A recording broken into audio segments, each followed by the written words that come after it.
Misión de señal informativa y hoy me da mucho gusto saludar en esta mesa de trabajo a la doctora Gisela Carlos Fregoso, profesora investigadora del CALAS de la Universidad de Guadalajara. Bienvenida, doctora. Muchas gracias, buenas noches, muchas gracias por la invitación.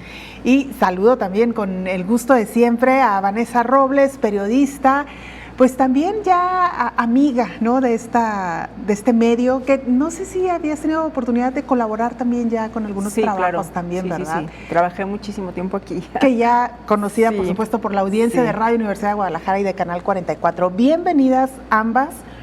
Hoy con un tema, pues, del que se ha hablado, digamos, pues, siempre, pero que nunca está de más retomarlo, porque justo luego tiene que ver con estos temas que hablábamos antes de entrar al aire, de los grupos sociales y cómo hacemos empatía también con otros grupos, pero desde la profundidad, no desde la superficie, no desde el ser políticamente correctos, doctora.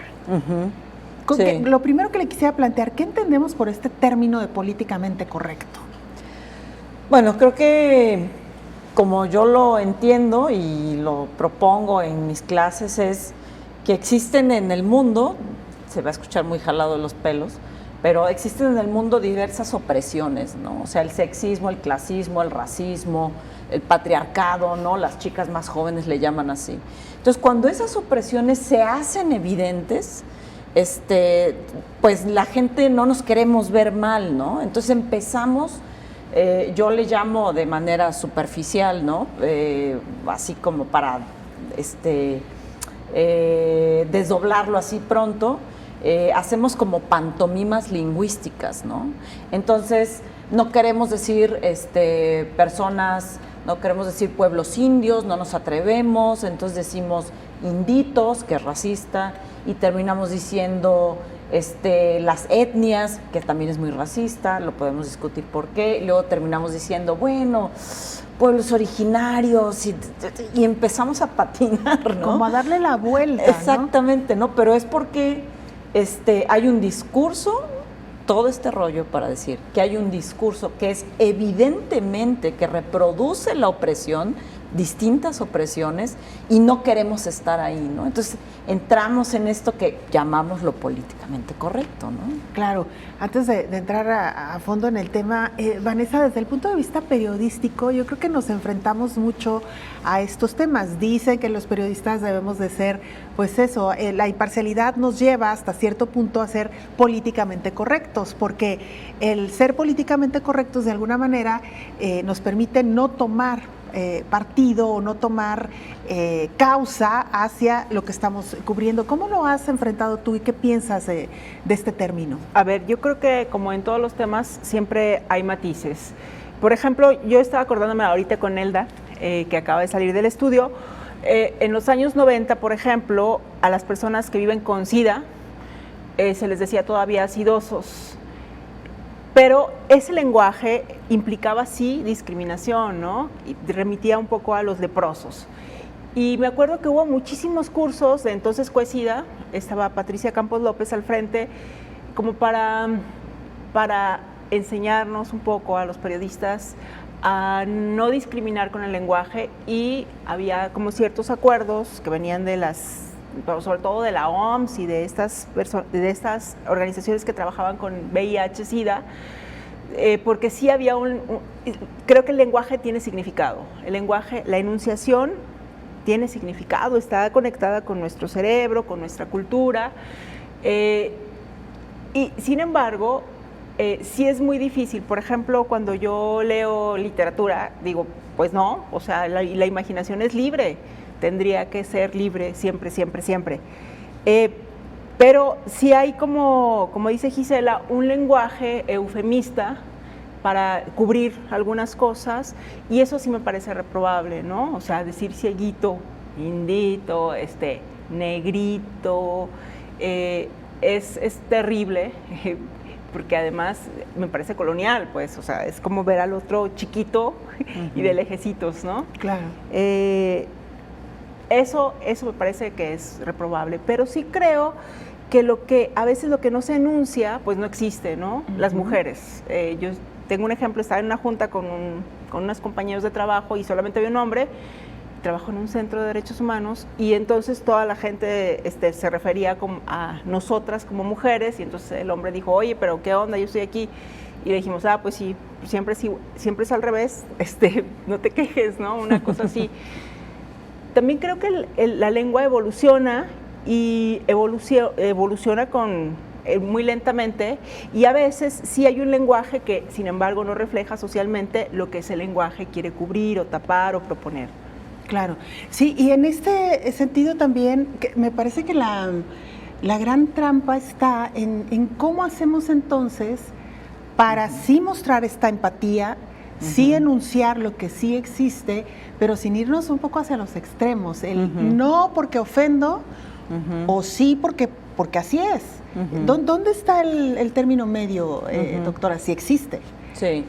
Yo creo que, digo, como para no hablar así en abstracto y la gente que nos esté viendo, por ejemplo, si nosotros vamos a hablar de personas, pensemos en la población negra, afromexicana y afrodescendiente. Si yo voy a empezar a patinar porque me voy a dirigir a ti, te voy a decir, bueno, es que tú, una persona de color, y entonces, yo creo que un primer paso y que no falla es pregúntale a la gente cómo le gusta que la nombre. O sea, las personas, no sé, comentaba yo ayer con Javier, ¿no? Las personas, por ejemplo, en Estados Unidos, gordas, les llaman personas de cuerpos grandes, ¿no? Eso es lo políticamente correcto. Pero si tú vas a otras discusiones, y si así les gusta que les diga, está perfecto, ¿no? Pero si tú vas, por ejemplo, con chicas de Stop Gordofobia, de la península ibérica y de América Latina, te dicen, yo soy gorda, y punto. Y ser gorda no está mal. Si tú le pones una carga semántica peyorativa, negativa, bueno, ¿no? Hay gente, está el término, no sé, ¿no? Personas con discapacidad o con capacidades diferentes o con las personas neurodivergentes, ¿no? Que algunas le llaman con trastornos mentales, ¿no? Yo creo que un primer paso es preguntarle a la gente cómo te gusta ser nombrada, ¿no? Así es. Ese es un primer acercamiento como para no hablar así como en el aire. Y con hechos concretos, por ejemplo, hace un momento que decías de la situación de personas migrantes, ¿no? En Estados Unidos hay esta discusión, es que era un inmigrante, ¿no?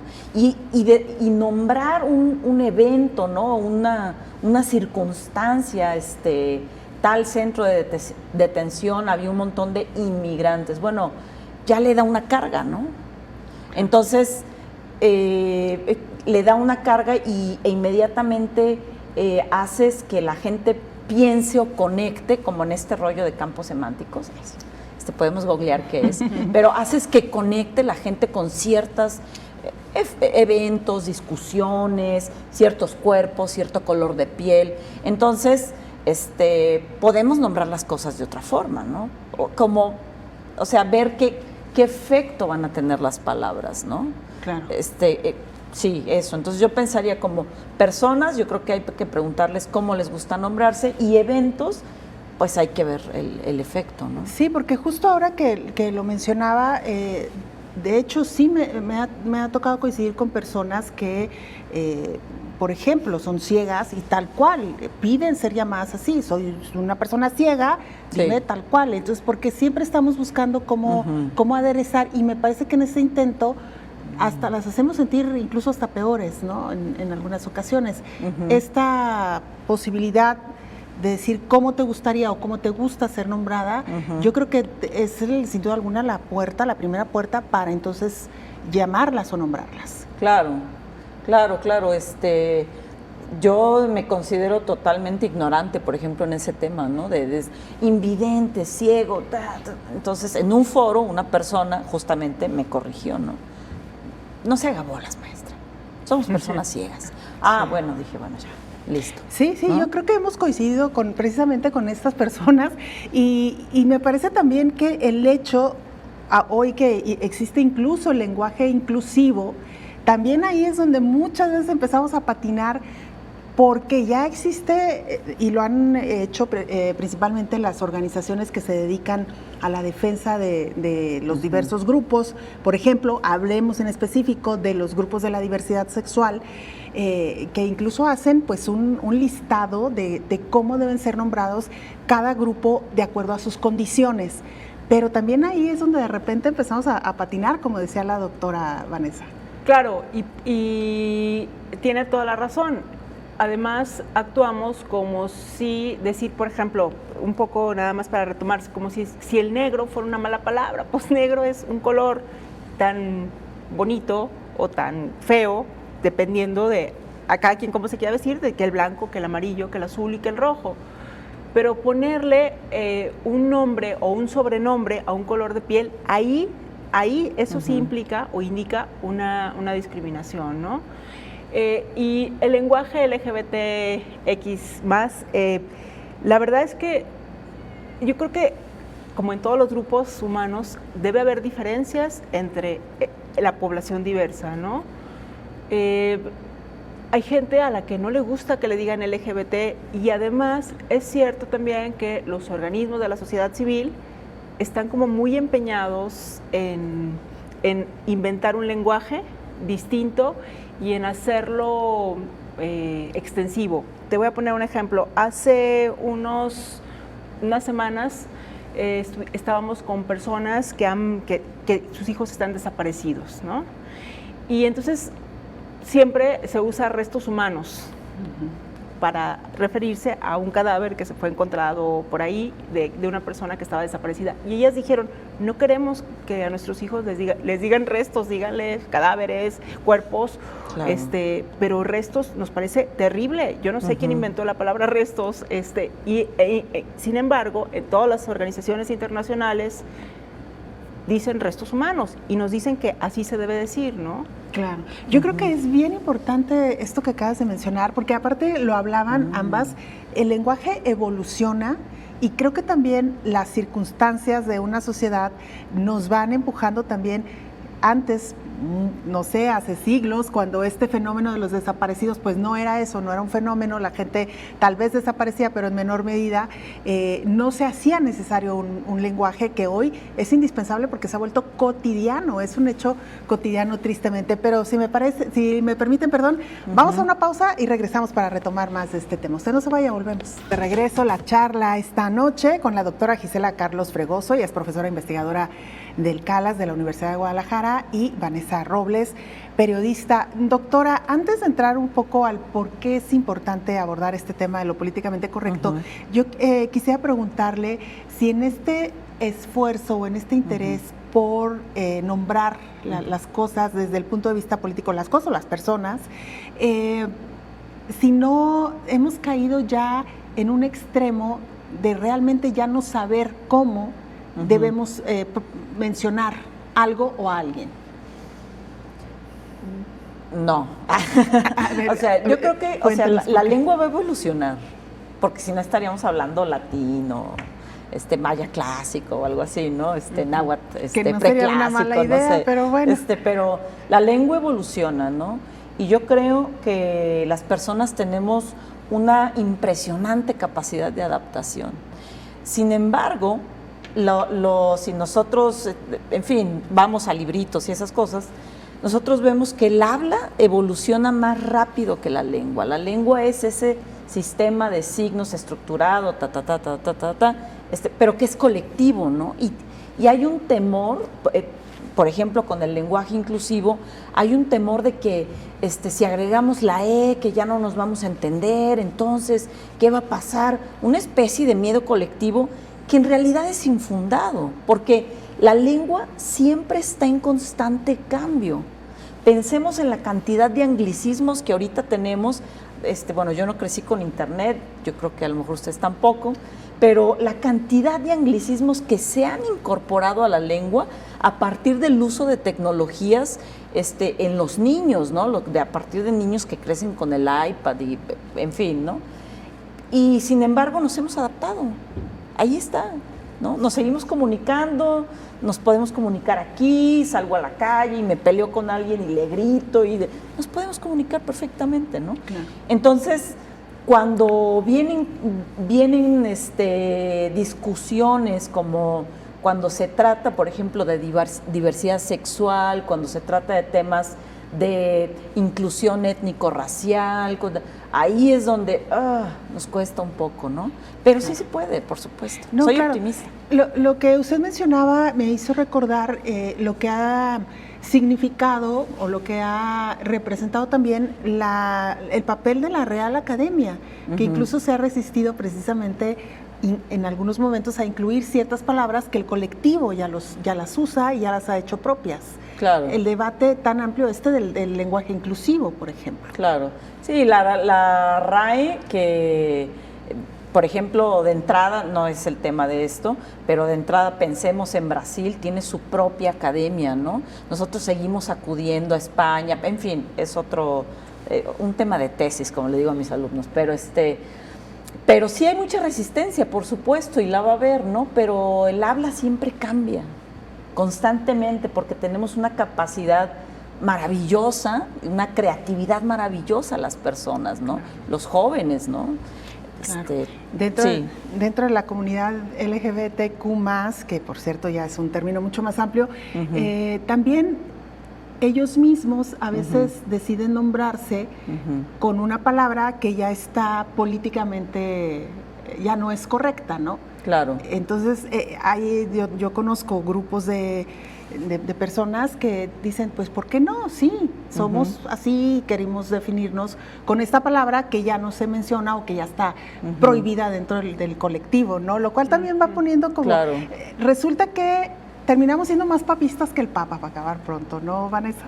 Sí, pero yo también estoy de acuerdo. La lengua, las prácticas sociales y la lengua evoluciona todo el tiempo. De hecho, hay lingüistas, por ejemplo, que están seguros de que en los próximos años vamos a hablar Spanglish en una buena parte de México y el sur de Estados Unidos.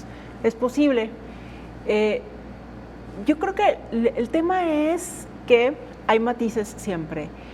Y como dice Gisela, tendríamos que preguntarle a la gente cómo quiere ser nombrada y que las reglas de la política correcta en el lenguaje no se pueden aplicar, por ejemplo, y no se deberían aplicar al arte. Se pueden aplicar si son discriminatorias. El caso de los sidosos me parece que sí era discriminatorio decirle a la gente sidosa, es un sidoso, aléjate, ¿no? Porque tenía un significado muy importante en el momento en el que se decía y ya no se dice más. Pero creo que sí hay campos que deben estar libres y deben ser tan creativos como quienes los usan quieren usarlos. Y el resto se va a ir acomodando, va a ir evolucionando y vamos a ver qué pasa, ¿no? No hay, claro. No hay cosas mejores que otras. También creo que sí debe haber una conciencia de no usar eufemismos para no nombrar a ciertas poblaciones, a ciertos grupos, y eso es clarísimo, ¿no? Claro, y en ese sentido también una parte del tema que planteamos en medio de esto de lo que llamamos políticamente correcto, y que el tema justo se llama así, lo políticamente correcto, la censura de hoy, ¿hasta dónde nos autocensuramos en esta idea de no ofender, de no lastimar o de no decir lo políticamente correcto, doctora? O sea, yo creo que depende en qué situación, ¿no? Un ejemplo que Guadalajara es un botón de muestra un momento pedagógico, es el caso de las trabajadoras del hogar, ¿no? Si ustedes googlean, en fin, cuando no tengan nada que hacer lo pueden buscar, si ustedes googlean, Guadalajara ha sido un epicentro interesante cuando ocurren debates en torno a la persona que te apoya en el aseo de tu casa, etcétera, etcétera, ¿no? Pueden buscar el Parque de las Gatas, pueden googlear distintas cosas. Y cuando queremos ser políticamente correctos, yo creo que, retomo esta idea, creo que lo que sucede es que empezamos a patinar y por un lado, o sea, la intención es buena, pues, no queremos lastimar al otro, no queremos ofender a la otra persona y decir, claro, lo que pasa es que tú eres la muchacha de la casa, que es totalmente clasista, sexista, racista, en fin, ¿no? O sea, la intención cuando alguien entra en el juego de lo políticamente correcto, lo que se evidencia es que hay una intención de quiero hacerlo bien, o sea, no quiero reproducir la cosa que a ti te ha oprimido, ¿no? O sea, eso está clarísimo. Como que evidencia que hay una persona que quiere aprender, digamos, ¿no? Pero pues hay que hacer la tarea, claro. ¿No? O sea, hay que hacer la tarea y ver que, bueno, no es ayudanta, no es la chacha, no es muchacha, no es la María, no es no sé qué, es trabajadora del hogar, claro. ¿No? No es empleada doméstica porque no se está domesticando a nadie, no son animales, claro. ¿no? Entonces, y así les gusta ser nombradas. Bueno, entonces usamos ese término. Claro, ¿no?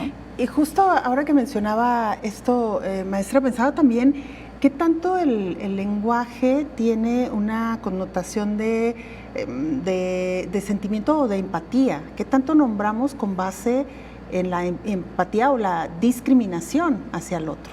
Sí, yo creo que lo que evidencia, por ejemplo, de usar un lenguaje políticamente correcto, digo, para que no irnos así todos muy tristes, es que por una parte hay esa intención o de obtener algo, por ejemplo, en la política se usa mucho, ¿no? Claro. Este lenguaje políticamente correcto. Hay una intención de obtener algo, hay una intención también de ser empático, ¿no? Porque si yo le digo a una mujer, por ejemplo, yo soy una persona bisexual, entonces si yo le digo a una persona, claro, porque tú eres lesbiana, ¿no? Me dice, no, yo soy gay. Y dices, ok, la gente que entiende estas discusiones va a decir, ¿ah? Bueno, entonces dices, perfecto, ya está. Si ella quiere ser nombrada como gay, aunque gay es un término que se aplica a hombres homosexuales, en fin, que hace referencia a estas políticas de la diversidad sexual, nacidas en el gringo. Bueno, si a ella sí le gusta, pues así hay que decirle. Claro, totalmente. ¿No? Vanessa, se nos te está terminando el tiempo, pero sí, ¿por qué es importante abordar estos temas? ¿Y por qué es importante que la gente esté consciente de que esto del lenguaje políticamente correcto existe? Porque el lenguaje es un reflejo de la cultura y de lo que somos y de lo que pensamos y de cómo nos referimos, de lo que pensamos, no solamente de nosotras, sino de cómo nos referimos a las otras personas. Y yo estoy absolutamente de acuerdo con Gisela,